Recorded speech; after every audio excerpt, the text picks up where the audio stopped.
بلکہ یعقوب علیہ السلام نے کہا کہ ایک بڑے کام کو، ایک گناہ کے کام کو، اپنے بھائی کے ساتھ زیادتی کرنے کو تمہارے نفس نے تمہارے لیے آسان بنا دیا۔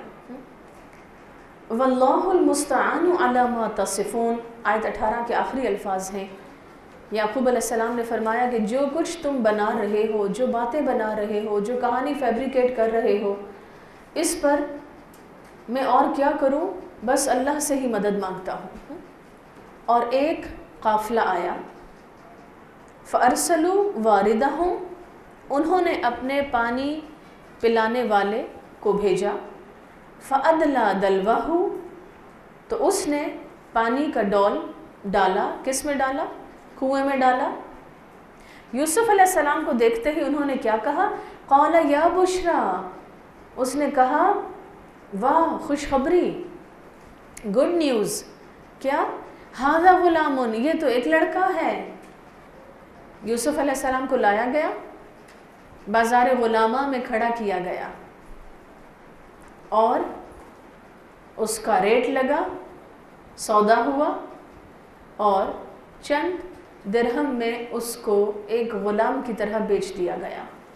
لیکن آگے چل کے ہم مزید تفصیل سے پڑھیں گے کہ اللہ رب العزت کے ان تمام فیصلوں کے پیچھے بہت بڑی حکمتیں تھیں۔ کیا کیا مناظر ہیں دیکھے زمینیں، جن ہستیوں کا گواہ آسمان، کچھ لوگ ایسے تھے ملتے ہیں اب بھی ہستی کے صفحے پہ جن کے نشان۔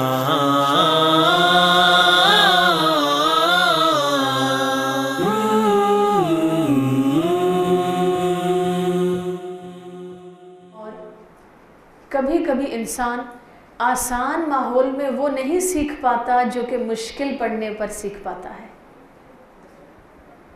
مشکل انسان کے اندر کی انرجیز کو نکال کے باہر رکھ دیتی ہے۔ مشکلات انسان کے اندر نکھار پیدا کرتی ہیں، انسان کو میچیور بناتی ہیں۔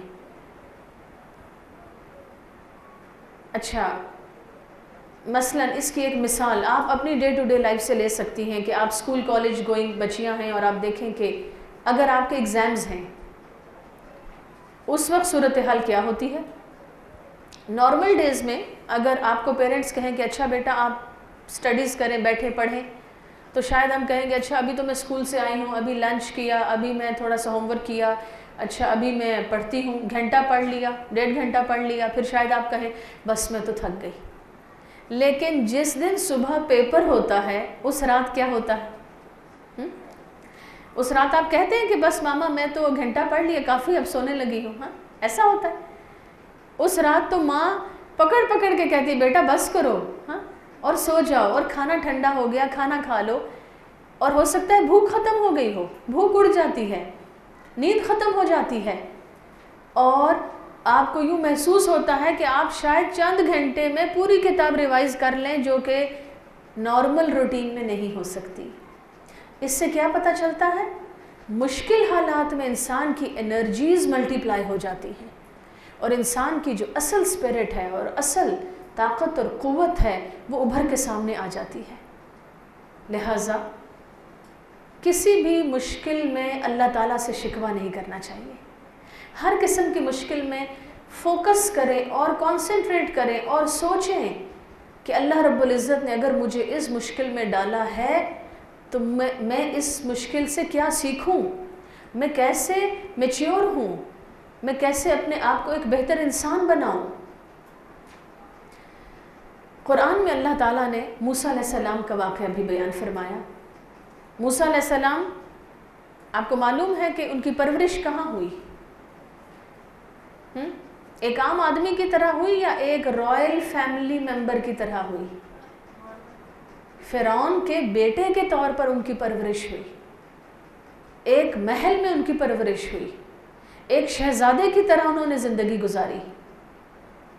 اس کے بعد جب ان کو پتہ چل گیا کہ میں دراصل بنی اسرائیل سے میرا تعلق ہے اور میں تو اس کا بیٹا نہیں ہوں، حالات بدل گئے، پھر ان کے ہاتھوں ایک شخص کا قتل ہو گیا، پھر وہ وہاں سے بھاگ گئے، اور محل چھوڑا اور ریگستان کے سفر میں آ گئے اور بھوکے پیاسے سفر سے نڈھال مدین پہنچے اور وہاں بکریاں چرائیں اور ایک زمانہ ایک عرصہ وہاں گزارا، اور اس کے بعد جب اپنے اہل و عیال کو لے کر نکلے تو کوہ طور پہ ان کو جو وہ روشنی نظر آئی وہاں پہنچے تو اللہ رب العزت نے فرمایا کہ انا اخترتک، اے موسیٰ اب میں نے تجھے چن لیا اپنے کام کے لیے اور میں نے تجھے کام کا بنا لیا۔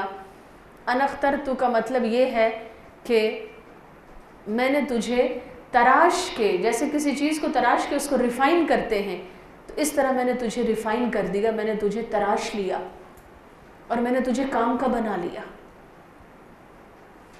جب تک محل میں تھے تب تک یہ بات نہیں فرمائی اللہ تعالیٰ نے، جب صحرا کے سفر کاٹے اور مدین پہنچے اور شہزادوں والی زندگی کو چھوڑ کر جب بکریاں چرائیں اور پہاڑوں اور چٹانوں میں رہے، تب اللہ رب العزت نے فرمایا کہ اب میں نے تجھے اپنے کام کا بنا لیا۔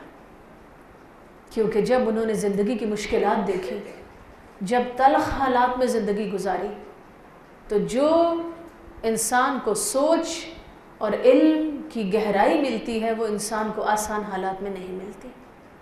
یہی صورتحال یوسف علیہ السلام کی تھی، ایک بہت معزز اور قابل قدر انسان، خود مستقبل کے ایک نبی کے بیٹے، ماں باپ کے لاڈلے اور گھر اور فیملی کے محبوب ترین انسان، اور وہاں غلاموں میں بھی ان کی کوئی ویلیو نہیں سمجھی گئی اور غلاموں کے درمیان بھی ان کو ڈی ویلیو کیا گیا، لیکن اس کے باوجود ان کے مقام و مرتبے میں کوئی فرق نہیں پڑا، بلکہ اللہ رب العزت نے ان تمام سٹیجز سے گزار کے ان کے اندر اور نکھار پیدا کیا، ان کی شخصیت میں وہ میچیورٹی آئی کہ جس کی وجہ سے اللہ تعالیٰ نے مستقبل میں ان کو ایک بڑے کام کے لائق بنایا۔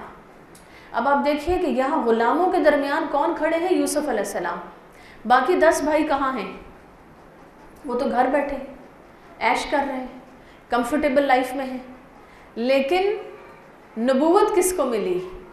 10 میں سے کسی ایک کو بھی نہیں ملی، یوسف علیہ السلام کو ملی۔ عزیز مصر کا عہدہ کس کو ملا؟ ان 10 میں سے کسی ایک کو بھی نہیں ملا، یوسف علیہ السلام کو ملا۔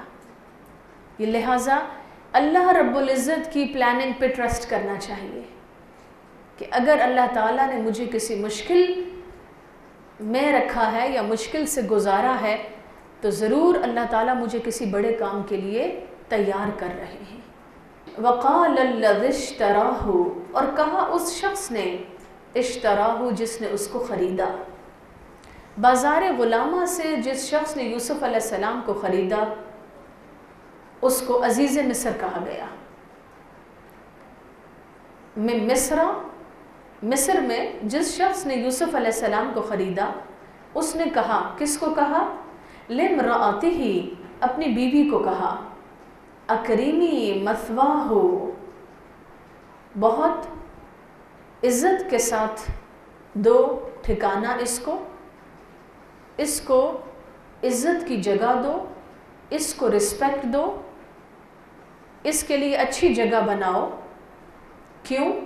عسیٰ، ہو سکتا ہے، ان ینفعنا، کہ یہ ہمیں فائدہ پہنچائے، یہ ہمارے لیے فائدہ مند ثابت ہو، او یا نتخذہ ولدا، ہم اس کو بیٹا بنا لیں۔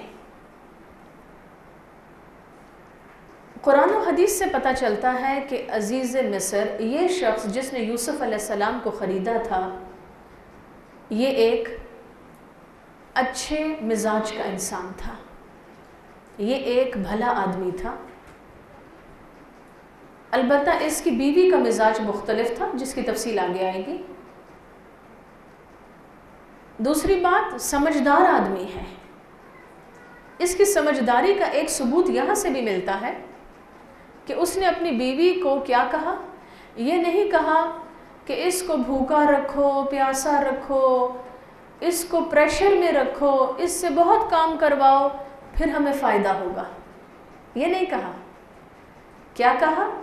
اکرمی مثواہ، اس کی کیئر کرو، اس کو رسپیکٹ دو، اس کو اچھا ٹھکانہ دو تاکہ یہ ہمیں فائدہ پہنچائے۔ یہ ہوتی ہے سمجھداری. کسی سے اگر ہم یہ چاہتے ہیں کہ کسی کا ایٹیچیوڈ ہمارے ساتھ اچھا ہو، اگر ہم یہ چاہتے ہیں کہ کوئی ہمیں فائدہ پہنچائے تو پہلے ہمیں اس کو رسپیکٹ دینی چاہیے. اگر ہم یہ چاہتے ہیں کہ دوسرا ہمیں رسپیکٹ اور محبت دے تو پہلے ہمیں اس کو رسپیکٹ دینی ہوگی. لہٰذا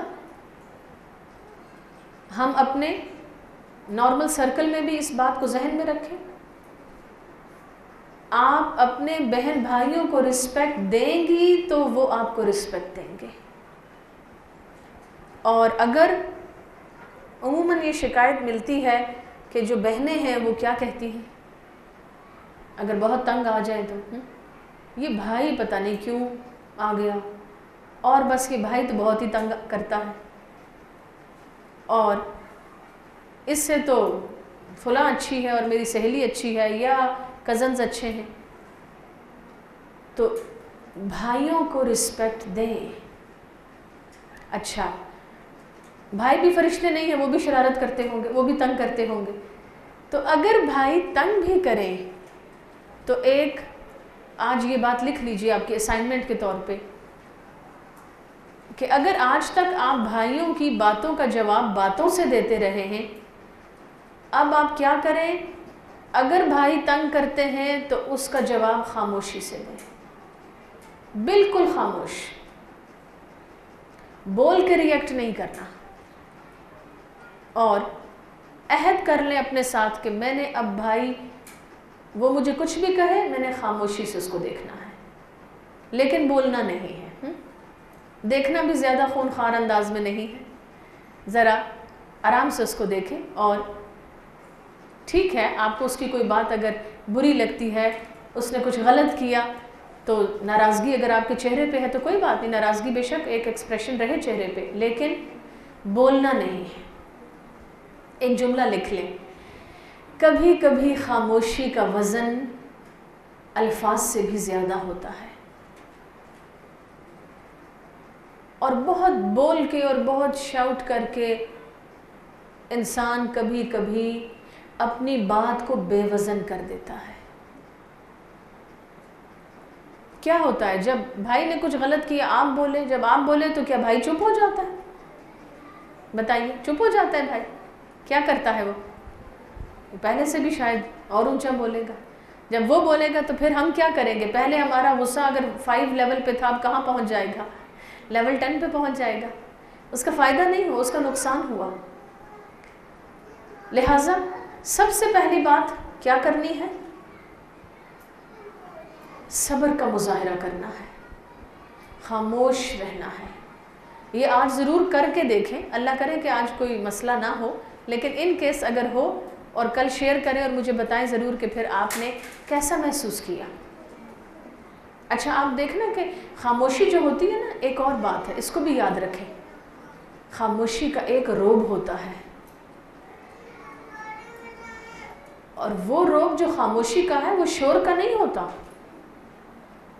اگر وہ بول رہا ہے نا کوئی دوسرا، مثلا کوئی بول رہا ہے کچھ، کوئی کسی فرینڈ سے کوئی معاملہ ہے یا بہن بھائیوں کا یا کہیں بھی، تو جو بول رہا ہو، شور کر رہا ہو، اونچا بول رہا ہو، آپ خاموشی سے اس کو دیکھیں ذرا، اور اپنے دل میں اس بات کا تصور کریں کہ یہ کیا شور کر رہا ہے، کس لیے، فار واٹ.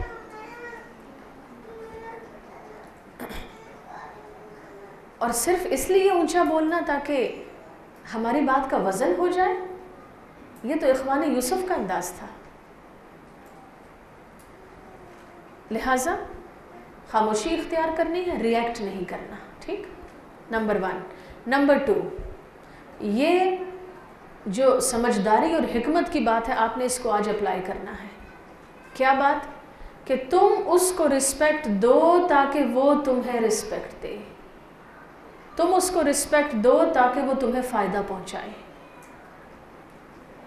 تو آپس میں پیرنٹس کی رسپیکٹ تو خیر ویسے ہی فرض ہے، لیکن بہن بھائیوں کو رسپیکٹ دینی ہے.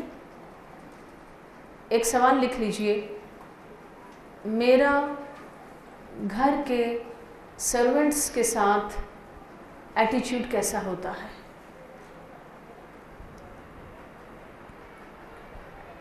گھر کے سرونٹس کے ساتھ ایٹیچیوڈ کیسا ہے، کیونکہ ہم اس بات کو ایکسپیکٹ کرتے ہیں اور چاہتے ہیں کہ وہ ہمیں فائدہ پہنچائیں اور ہمیں سرو کریں اور ہمیں رسپیکٹ دیں، لیکن اگر ہم رسپیکٹ نہیں دیں گے تو ہمیں رسپیکٹ ایکسپیکٹ بھی نہیں کرنی چاہیے، پھر ہمیں امید بھی نہیں رکھنی چاہیے۔ اور جب ہم کسی دوسرے کو کوئی رسپیکٹ دیتے ہیں اور احترام دیتے ہیں اور فائدہ پہنچاتے ہیں، دراصل ہم اس کو سکھا رہے ہوتے ہیں کہ یہ ہے کرنے کا کام، یہ ایٹیچیوڈ اڈاپٹ کرنا چاہیے۔ اسی طرح ہمارے فیملی سسٹمز میں آپ دیکھیں، جو ہمارا خاندانی نظام ہے، اتنا خوبصورت نظام ہے، لوگوں کا مل کے رہنا، ایک دوسرے کے دکھ سکھ کو شیئر کرنا۔ مثلاً ایسی بہت سی باتیں آپ نے سنی ہوں گی، جیسے ایک خاتون مجھے ملی اور ان کو دوسرے شہر جانا تھا اور ان کے 4 بچے تھے اور ایک بیٹا نہیں تھا ساتھ، تو میں نے کہا کہ وہ بیٹا کہاں ہے؟ انہوں نے کہا کہ اس کے ایگزامز ہو رہے تھے لہٰذا وہ تو گھر ہی ہے۔ تو میں نے کہا کہ گھر ہے اور اکیلا بچہ، اور کیسے؟ انہوں نے کہا نہیں، میری تو جٹھانی ہوتی ہے ساتھ، اور وہ تو میرے بیٹے کو اپنے بیٹے کی طرح پیار کرتی ہے، اور نہ کوئی اس کے اسکول کا مسئلہ ہے، اس کا پک اینڈ ڈراپ، اس کو اٹھانا، اس کو ناشتہ کھلانا، اس کو اسکول بھیجنا، اس کی پیپرز کی تیاری کروانا۔ یہ تو قابل رشک چیزیں ہیں، یہ تو اللہ کی نعمتیں ہیں، اتنے خوبصورت رشتے۔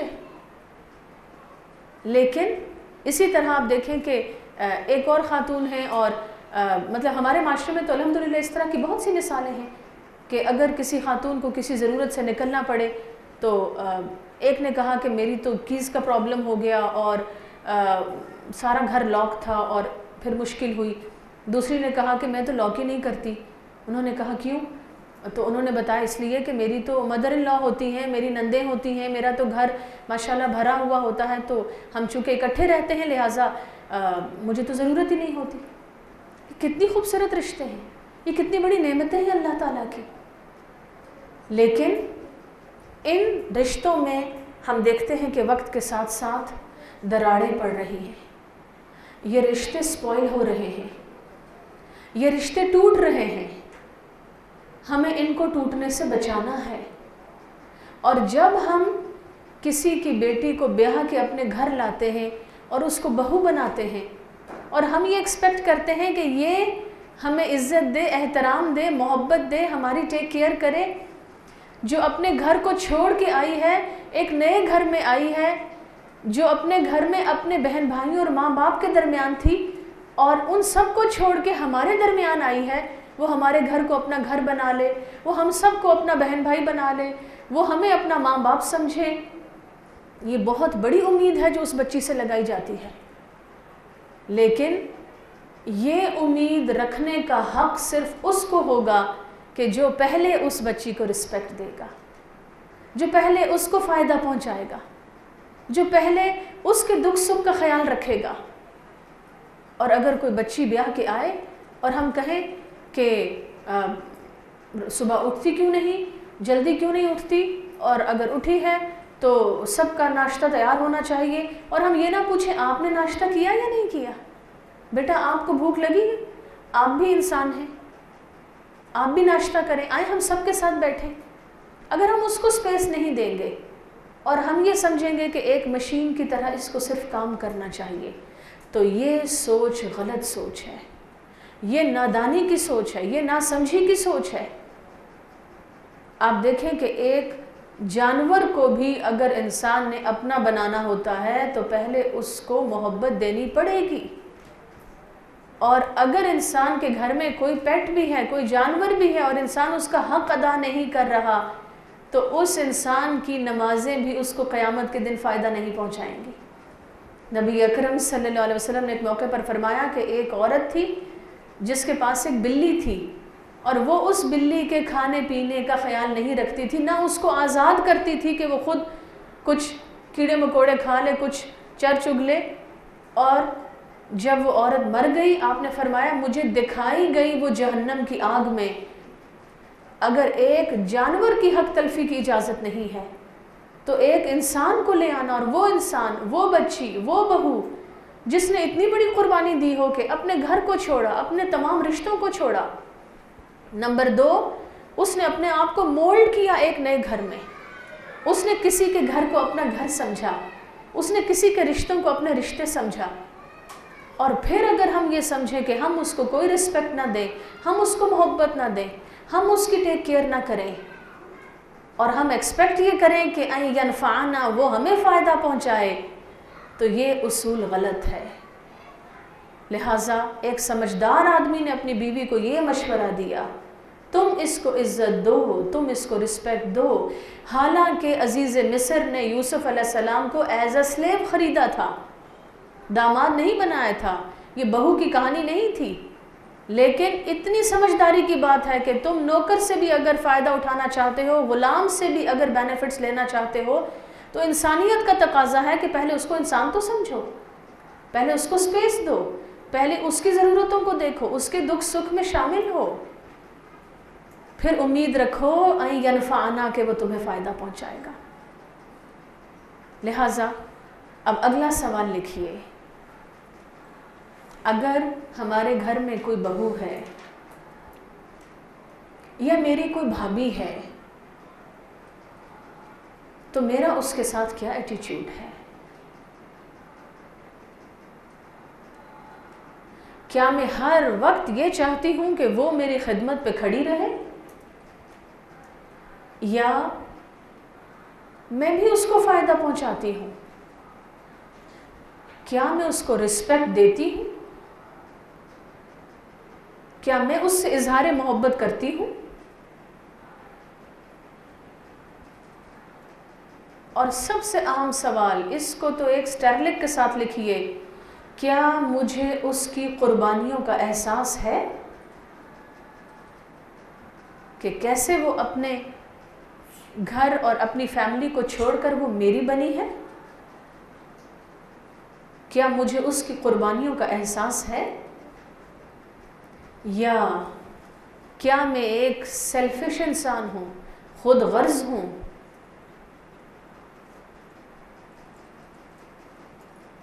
تو مجھے اپنی اصلاح کی ضرورت ہے. اور یہ سب سے زیادہ مشکل کام ہے، اپنی خامیوں کو دیکھنا، اپنی غلطی کا اعتراف کرنا. لیکن ہر شخص یہ بات یاد رکھے، اعتراف کا موقع اسی دنیا میں ہے. جیسے ہی فرشتے آ جائیں گے، عالم برزخ کے پردے اٹھ جائیں گے، تب ہم کہیں کہ اوہو مجھے تو اندھیرا نظر آ رہا ہے اور آگے تو کوئی روشنی نہیں، اور مجھے تو عذاب کے فرشتے نظر آ رہے ہیں، اور میرے برادری اور میرے بھائی اور میرے بہنیں اور میرے بیٹے اور بیٹیاں کہاں گئے جن سب کے ساتھ مل کر ہم نے ٹیم بنا کر کسی پر کوئی ظلم جاری کر رکھا تھا، وہ سب کہاں گئے؟ تو قبر میں تو کوئی بھی ساتھ نہیں جائے گا، اکیلے ہی اترنا ہوگا، اکیلے ہی حساب دینا ہوگا. لہٰذا اگر میں نے کسی کے ساتھ زیادتی کی ہے تو مجھے اس دنیا کی زندگی میں اپنی زیادتی کو ایڈمٹ کرنا چاہیے، اور مجھے آج اپنی اصلاح کرنی چاہیے، تاکہ دنیا میں بھی سکون ہو اور آخرت میں بھی میں اپنے رب کے سامنے سرخرو ہوں. لہٰذا عزیز مصر نے کہا، اس کو اچھا ٹھکانہ دو، اس کو رسپیکٹ دو، اس کو عزت کی جگہ دو. عسیٰ ان ینفعنا، امید ہے کہ پھر یہ ہمیں فائدہ پہنچائے گا. اور یہاں سے ایک اور بات ثابت ہوتی ہے، محبت فاتح عالم. اس نے یہ نہیں کہا کہ میں تو پیسے دے کے اس کو خرید کے لایا ہوں، اب تو یہ غلام ہے، اس کی کیا جرت کہ یہ کوئی بات کرے. نہیں، اگر فائدہ پہنچانا ہے، اگر اس کو واقعی اس کے دل کو اپنا غلام بنانا ہے تو اس کے لیے اس کو محبت دینی ہوگی. او نتخذہ ولدا، یا ہو سکتا ہے کہ ہم اس کو بیٹا ہی بنا لیں. وَكَذَلِكَ مَكَّنَّا لِيُوسُفَ فِي الْأَرْضِ، اور اس طرح ہم نے یوسف علیہ السلام کے لیے اس زمین میں جگہ بنائی، اس کو ٹھکانہ فراہم کیا. کیوں ٹھکانہ فراہم کیا؟ کیونکہ اللہ تعالیٰ نے یوسف علیہ السلام سے اس علاقے میں کام لینا تھا، اس معاشرے کی اصلاح کروانی تھی، ان لوگوں کا لیڈر بنانا تھا یوسف علیہ السلام کو، ان لوگوں کی کریکشن کروانی تھی. تو جب تک یوسف علیہ السلام کو یہ نہ پتہ چلتا کہ مسٹیکس کیا ہو رہی ہیں یہاں، کیا خرابیاں ہیں یہاں، وہ کریکشن نہیں کر سکتے تھے. لہٰذا اللہ تعالیٰ نے ایسا ذریعہ بنایا کہ یوسف علیہ السلام ان کے اندر تک، ان کے گھروں تک کے حالات اور ماحول کو دیکھ سکیں تاکہ ان کی خامیوں اور خوبیوں کو سمجھ سکیں اور ان کی بہتر طور پر کریکشن کر سکیں۔ وَلِنُعَلِّمَهُ مِن تَأْوِيلِ الْأَحَادِيثِ، اور یہ ہم نے اس لیے کیا تاکہ ہم اس کو باتوں کا مطلب سمجھائیں۔ تأویل الاحادیث سے کیا مراد ہے؟ نمبر 1 مراد ہے خوابوں کی تعبیر کا علم۔ اللہ تعالیٰ نے یوسف علیہ السلام کو خوابوں کی تعبیر کا علم بھی عطا کیا۔ نمبر 2 مراد ہے باتوں کی گہرائی کو سمجھنا، معاملات کی حقیقت کو سمجھنا۔ کیا مراد ہے؟ نمبر 1 خوابوں کی تعبیر، نمبر 2 باتوں کی گہرائی، معاملات کی حقیقت کو سمجھنا، یہ مراد ہے۔ لہٰذا اس کے لیے ضروری تھا کہ یوسف علیہ السلام اس مقام پر پہنچتے اور ان لوگوں کے اندرونی حالات کو سمجھتے۔ واللہ غالب علی امرہ، اور اللہ اپنے کام پر غالب ہے، یعنی اللہ رب العزت جو کرنا چاہتا ہے وہ کر کے رہتا ہے، اس کی کوئی نہ کوئی راہ وہ نکال سکتا ہے۔ فعال لما یرید ہے، جو چاہتا ہے وہ کر گزرتا ہے۔ ولیکن اکثر الناس لا یعلمون، لیکن اکثر لوگوں کو علم نہیں ہے، اکثر لوگ جانتے نہیں۔ ولما، اور جب، بالغا پہنچا، کون پہنچا؟ یوسف علیہ السلام پہنچے، اشدہ اپنی جوانی کو، پختگی کو، آتیناہ حکما وعلما، ہم نے اس کو عطا کیا قوت فیصلہ اور علم۔ وَكَذَلِكَ نَجْزِي الْمُحْسِنِينَ، اور اسی طرح ہم جزا دیتے ہیں احسان کرنے والوں کو۔ جب یوسف علیہ السلام پختگی کو پہنچے، جوانی کو پہنچے، تو اللہ رب العزت نے ان کو حکم اور علم عطا کیا۔ اس سے یہ پتہ چلتا ہے کہ جب بچے میچیور ہو جائیں، جیسے آپ لوگ اگر اسکول لائف سے نکل کے کالج لائف میں انٹر ہونے والے ہیں یا ہو چکے ہیں، تو یہ ایک بہت کرٹیکل سٹیج ہوتی ہے زندگی کی۔ اس سٹیج پر ضروری ہے کہ ہم قرآن و حدیث کی حکمتوں کو سمجھیں، اس علم کی طرف رجوع کریں۔ لہٰذا اس کے لیے آپ کو کوئی بھی اپرچونٹی ملے اس کو اویل کریں اور ایسے مواقع کو ضائع نہ کریں۔ اللہ رب العزت نے یوسف علیہ السلام کو حکم عطا کیا، جس کا مطلب ہے فیصلہ کن بات کرنے کی صلاحیت عطا کی، اور علم عطا کیا۔ علم سے مراد علماء نے نبوت بھی لی ہے، یعنی اللہ رب العزت نے ان کو نبوت کے لیے چنا اور بذریعہ وحی ان کی تعلیم اور تربیت کا سلسلہ شروع ہوا۔ وَكَذَلِكَ نَجْزِي الْمُحْسِنِينَ، اور احسان کرنے والوں کو ہم اسی طرح جزا دیتے ہیں۔ اس سے کیا پتہ چلتا ہے کہ اگر ہم چاہتے ہیں کہ اللہ رب العزت کی طرف سے ہمیں خیر عطا ہو، ہم میچیور ہوں، ہم اللہ رب العزت کے دین کے علم کو ایبزارب کر سکیں، اس کو اڈاپٹ کر سکیں، اس کے لیے ہمیں اپنے عمل کو درست کرنا ہوگا۔ یہاں اللہ تعالیٰ نے فرمایا کہ ہم نے جو اس کو حکم اور علم عطا کیا، یہ ایک جزا تھی، یہ ایک بدلہ تھا اس بات کا کہ وہ محسن تھا۔ اور محسن کون ہوتا ہے؟ احسان کرنے والا۔ احسان کا کیا مطلب ہے؟ سوال لکھیے، محسن کون ہوتا ہے؟ احسان کرنے والا۔ احسان سے کیا مراد ہے؟ نمبر 1، کسی شخص کو اس کے حق سے بھی زیادہ دینا، یہ کیا ہے؟ احسان ہے۔ نمبر 2، احسان کا مطلب ہے برائی کا جواب بھلائی سے دینا، یہ احسان ہے۔ نمبر 3، احادیث سے پتہ چلتا ہے کہ اللہ کی عبادت اس طرح کرنا یا لوگوں کے ساتھ معاملہ اس طرح کرنا، یہ سوچ کر کہ اللہ رب العزت مجھے دیکھ رہا ہے، یہ احسان ہے۔ 3 چیزیں ہم نے دیکھی۔ محسن کون ہے؟ احسان کرنے والا۔ احسان سے کیا مراد ہے؟ نمبر 1، کسی شخص کو اس کے حق سے بھی زیادہ دینا۔ نمبر 2، برائی کا جواب بھی بھلائی سے دینا۔ اور نمبر 3، اللہ تعالیٰ کی عبادت اور لوگوں کے ساتھ معاملہ ایسے انداز میں کرنا، یہ سوچ کے کرنا کہ مجھے اللہ دیکھ رہا ہے، میری کوئی بھی بات اللہ تعالیٰ سے چھپی ہوئی نہیں۔ یہ احسان ہے۔